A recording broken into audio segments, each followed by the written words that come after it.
once again, we back on the GOAT Netflix series Castlevania. It seemed like y'all enjoyed the video on season 1, so I told my lazy behind to get up and get working on season 2. Maybe I can be YouTuber mom. Anyways, like I said before, this ain't your 3-hour analysis on why Dracula prefers period blood. I'm here to yap and have a conversation on what I've seen. So season 2, go. Now we check in on the man who got us all to this point. Give a round of applause for the GOAT himself, Dracula, everybody. Maybe we should chill on that though, cause bro looking real depressed. He drags himself out of his chair like I do after a 10-hour Elden Ring session and greets his sorry group of wannabe Cullens downstairs. Obviously I'm joking cause like I believe that the Cullens would be ripped to shreds by these guys, but I still think like 90% of them are sorry. The 10% is Dracula and Isaac, who mind you is arguably if not the best character of this series. They might as well have made his own series in season 3 cause that was probably the only thing that I was locked in on. The only thing holding them back is that he's introduced alongside Hector. Might infect him with your pathetic disease. And if it ain't a disease, allow me to bestow it upon you as the inaugural patient 0. Anyways, a fun fact about these two is that they're the only humans in a flock of vampires. Why are they the only humans in a flock of vampires? Because they absolutely despise humanity. And after season 1, I can confidently see why. However, they have personal reasons themselves, as Isaac was a slave since he was young and he had served his master willingly because of his feelings he carried for him. First and foremost, I was like, Isaac, you cannot be serious, bro. Gaining an S&M fetish this early in your life, pretty diabolical. But real talk, I can only assume that he was either born into slavery or manipulated at such a young age to see his slavery as a form of care. Those are both kind of debunked in a sense because he was just picked up on the street. I watched a little bit ago and that's what they said, so I'm kind of like, why? Or hell, maybe he just caught feelings out of nowhere for his master. Anyways, the feelings are not mutual, and it can only end one way in this series. Diving deeper into the series, we see the reason why he sides with Dracula, and that is to live in a pure and clean world with only loyalty and love. The world Isaac has only known is a world without love and loyalty, because despite his own loyalty, he has not been given any love. And that world is one surrounded by humans, and now monsters. Following Dracula's plan will eventually cleanse the world of both, a world he has longed for. Now Hector. Let's just call it like he is. He's a furry, bro. In all seriousness though, his parents never loved him. They never wanted him and only saw his interests as talents as ways to exploit him. If he didn't make them money, they were truly disgusted by him. Ugh. Maybe they were right. But regardless, despite being human, they are actually Dracula's most trusted subjects. He initially states that they are the only ones who are not led by thirst, but I can theorize that it has to do with his time with Lisa, helping him tap into his emotional side, because surrounded by bloodthirsty, callous, and stupid, I'm looking at you, Godbrand, monsters, there is no one in his court that bears the thought of why he wants to get rid of humans. All they're worried about is what size they should order with them. Personally, I recommend mac and cheese. These two humans who despise their kind are the only ones interested in getting rid of humanity, purely because they know we suck. And I'm sure they're the only ones he can confide in over his dead wife. Do they despise humans? Yes. But can they clearly understand a man in mourning? I don't really know, to be honest. However, Dr. Phil and Dracula isn't the only reason he finds the two useful, as they demonstrate a proficiency in alchemy. In this case, they are referred to as forge masters, wielding specially crafted hammers to revive the dead in order to do their bidding. But in this case, they don't come back as their original form, but in the form of night creatures. I feel like we might as well talk about Dracula's squad first before we get to the Trinity. Despite gathering all the vampires for his cause, Mr. Tepesh gradually loses control of his leadership. I mean, how would you feel if a man who was supposed to hate comes in and immediately becomes the second in command? See what I did there? But anyways, with control losing hold, the ravishing snow buddy Carmilla comes to get a hold of me. Let's be real. We all knew she wasn't there to help. She's there for her own goals and aspirations. And to achieve that, she needs what Dracula has hold of right now. And that's a future army. To gain that, she'll have to play her part and let Dracula believe she's only here to serve as his advisor. Although he's called for her plenty of times already. Sorry, Drac, she was busy taking my blood back in Styria. You know what I'm saying? But in all seriousness, I don't think she'll ever let a man touch her for as long as she lives. So she already sucks as his advisor, because she obviously wishes to turn his army against him, question by question by question. I don't know why he ain't kick her out yet, for real. And Isaac is like the only one who feels this way the most. He constantly argues with the War Council's motives in order to assist in Dracula's goals, all the while providing crucial information like his son's possibly waking up and teaming with a Belmont, which is probably the worst news that any vampire would want to hear. Now let's talk about the one who thinks he's helping Dracula, Hector. Despite vocally stating his loyalty, the seduction of the Snow Bunny continues to be a threat to any man. And just like that, Dracula isn't the same man he knew. And it seems everyone starts to feel this way since Carmilla has arrived. For example, let's take Godbrand.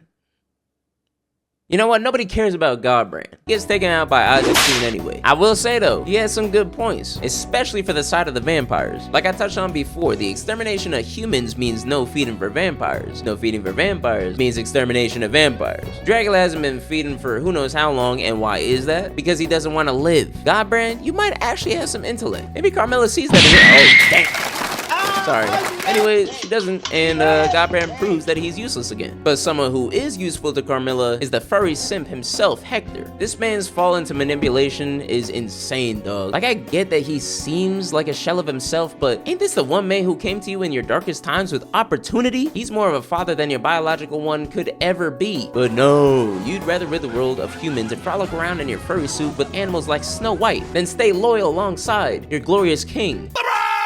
Take notes from Isaac, bro. This man has literally never been shaken. You could offer this man $1 million and a night with Megan that, you know, nah, he's more of a like, hey, $1 million and a night with you hear me? Hit the rollie, start with the but it wouldn't matter, because he would have been like, do you take me for the fool? Man got Kobe's Lakers loyalty. They even be talking crap about Hector behind his back. This actually got me weak though, because like they literally called bro a little boy playing with dead animals. And that little boy even tried to recruit my goat Isaac to the dark side. Or like the dark side. This is Isaac we're talking about, bro, not Anakin Skywalker. Pick your delusions somewhere else. But being the mastermind that he is, he goes along with it and lets Hector think he's on his side. Hector reports to mommy. She really is mommy, bro. Like, just look at her, man. I can't even be mad. And then Isaac reports to daddy. They really be talking down on Hector, bro, so bad. And it's completely justified. Only thing is that at the end of the day, Dracula does not care about the end game. And he even agrees to the plan, which is the good of Braila, to discourage the humans to escape by the river. And with this, the end is near for the gang. You all know what happens eventually, but Hector sure as hell don't, because he is immediately confused by Carmilla feeling like she's in power. Wow, Hector.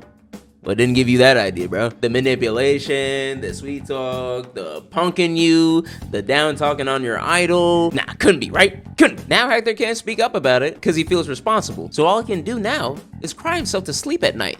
Like a little bit. Anyways, I think it's time that we check in with the Holy Trinity. So obviously they were just at each other's throats last season, but that doesn't matter anymore because now they share a common goal. I will say though, we don't get an episode without Alucard and Trevor sounding like they're gonna kill each other. The only thing keeping them together and sane is Sypha. Yes, I corrected myself. Thank you, comments. Who just wants to achieve their goal. But it doesn't go without saying that she has her own personal battle. Spending her whole life with the same group of people, she finally has to find her individuality. And I'm not gonna lie, this could have been a whole arc for her, but she kind of gets over it pretty quickly, and that is due to Trevor Jack Daniels Belmont. He's terribly awkward with conversation, consoling, and sympathy, but he sure as hell can keep our speaker mage entertained. Alucard probably struggles the most with what they must do going forward. I mean, all things considered, he has to kill his own father. He's only getting revenge for the death of his wife and his mother, but who cares about that, right? Now the gang has two missions to accomplish in order to defeat Dracula. One is figuring out how Dracula's castle transportation works, how to track it, and how to stop it from going anywhere else. Simple enough, right? The second mission is to head back to the old Belmont estate in order to acquire all the secrets and weapons in the Belmont hold that are fairly rated a 3 out of 10 by IGN. That means they're good, by the way. But let's be real, Trevor, we all know you want to find that 5-year-old bottle of Kraken. We know you've been hiding it. You don't have to be shy. Shout out my go-to. Speaking of which, this video is sponsored by, I don't get sponsored yet. I don't even get paid by this. I don't know what this AdSense thing is, but like, it's really screwing with me, I'm not gonna lie. Trevor is lucky in this situation though, because he couldn't do jack with any of that stuff underneath his home. But thankfully, the baddie mage and the star Helsing can. And as they travel, they continue to get to know each other, as well as Alucard's old man, who he states could have developed the world rather than harm it if the humans had broader imagination. Like, do y'all really think that Y equals MX plus B is that dangerous to society? And he's not wrong though, because the way that Lisa had Dracula going, I would have cast 10 votes for him if he was going against Trump. He could say, make America great again, and I would believe it. Hell, he would make the whole world great again. Not that it ever would. I don't think this world can be great to be honest. But back to the gang. As they converse, they also fight night creatures daily, which every fight seems to be carried by my glorious queen, Sypha. I feel like they would have been packed up days ago if not for her. But they should have packed up that one night creature before he escaped back to Isaac, letting him and the council know that they're on the move. How did he guess that the speaker mage, Belmont, and Alucard were working together though? God only knows. Maybe it has to do with that puncture on the chest. I don't know. That look. But that won't stop them from succeeding in finding the Belmont Hold, which Sypha continues to amaze me because she opens this hunk of metal with ancient tongues passed down from the occult to the Belmonts. I rebuke you in the name of Jesus. When they make it in, Sypha and Alucard get to work and read just about every book in the place. While Trevor, although with his touching moment at first obtaining the whip I assume he traditionally carries in the games, doesn't know what to do with anything else. He kinda just walks around admiring what his family has achieved, which I get it. Alucard's doing the same thing. I mean, maybe checking out the trophy room wasn't the best way to get closer on the trip. I can't lie, seeing the baby skull was a lot to take in. One can only assume that they took joy in ridding the world of another vampire, no matter what race, age, or size. But one thing he can appreciate is the possibility that the Belmont Hold may have ways to track Dracula's castle in a magic mirror, but it is quickly ruined by squabbling again. However, this squabbling led to another possibility that I'm all here for. The possibility that Sypha and Trevor will find love on their journey to fight Dracula. Like Treffy, bro? Like Treffy? I would be kicking my feet if a girl like Sypha called me Treffy, bro. And my name isn't Trevor. And as the days and hours go by, they find more and more time to enjoy each other's company. This is a true love story that I'm seeing before my eyes. And what's crazier is that it's happening at such an inconvenient time. They discuss Alucard, Dracula, loneliness, pain, all the while being snuggled up together by one blanket. I mean, punching the air with a smile on my face, bro. But Alucard got a big old frown seeing their happiness. I think it's because he sees Sypha as like the best of humanity, yet her eyes are constantly drawn to what he sees as the worst. I mean, his people wrote books on spells about penises, screaming hocus pocus won't help you get to 7, big dog. Well, anyways, Sypha finally finds a book that will help them in tracking Dracula's castle, but the moment is quickly ruined by a group of advanced night creatures. This one is ugly as hell. I can't get over that. And Trevor pulls off the luckiest win I've ever seen since the Minnesota Miracle. I still don't know what bro was thinking on that tackle. But throughout Trevor's battles, so much occurs in between. Alucard finally finds his father's castle as they make it into Braila. A bunch of his bloodthirsty generals finally think they're gonna get what they want, and I'm sorry, these guys are so sorry. They're supposed to be the best vampires, yet I don't think I've ever heard one of them speak. All they've done is go hunting with Godbrand, and look where that got him. Give it an episode and they'll be packed up just like him. The only one who has not been sorry this whole time was the beautiful goddess Carmilla, a woman with bigger and better plans. She takes the Hector revived bishop from the start of the series so he can bless the water surrounding the town, which mind you is her town. I don't care if her home is back in Styria, bro. Her whole army was inside just ready for them to pull up. You know what's also hers? Hector's punk behind. All of a sudden you wanna back out? Nah, you in it deep with Miller now, buddy. I'm be real. Simplest strategy to get out of this moment was to just jump in the water. It's not like she can go after you, but I would've been hit that Michael Phelps before she could pop me. So now Dracula is only left with one loyal Forge Master and a bunch of fake fans against Carmilla's army. Losing battle? For sure. But where there's bad news, there will also come good news, and that is in the form of Sypha, of course. Who would've guessed? She has finally made Dracula's castle her own plaything, as she teleports it on top of the Belmont Hold. And you might want to leave, leaving Carmilla and Hector stunned. And now y'all, we come to the final battle, the moment we've all been waiting for, the Holy Trinity versus the King of Hell. When this moment was about to go down, all I could think about was, are they really ready? As an anime fan, I'm expecting like a 2-year post time skip so they can make it at least believable. But if we being real, I don't think Castlevania works off power scaling like regular anime does, because the truth is that they have been ready, and it was just distance keeping them from ending the series in 3 episodes. Like, the sheer amount of aura displayed by these 3 as they enter the castle is too strong for words, to the point where their enemies freeze in fear, unsure of what their next move should be. Now, everyone knows Alucard will be just fine against his own kind, but I'm not shy in saying that I was terrified for the fates of Trevor and Sypha. I mean, these are supposed to be the strongest monsters in their verse as far as I'm aware, but the generals continue to live up to their reputation as being a bunch of sorry fake fans. I kid you not, it took 5 minutes, almost exactly, for the 3 to move on to Dracula. And I don't even want to downplay them at all, like, cause they did absolutely amazing. But like, you know, I gotta say, Sypha, I be glazing Sypha like, oh dang, she was the true MVP in this battle, as her manipulation of the elements against the vampires was Avatar worthy. She was responsible for the death of 3 out of 6 generals, I believe, slicing one in half with a sheet of ice, freezing one to death, and giving the last one the hottest facepalm I ever seen, all the while providing hefty defense, amazing support, and beautiful screenshots. Trevor was the one I was most worried about. I don't know if it's like if he has a constant hangover 24/7, but every time he stumbles over his feet, I jump at the thought of a possible death. But the way he handles that whip, man, I know Jim Crow jealous. With the trash out of the way on Thursday morning, all that's left is Isaac and Dracula.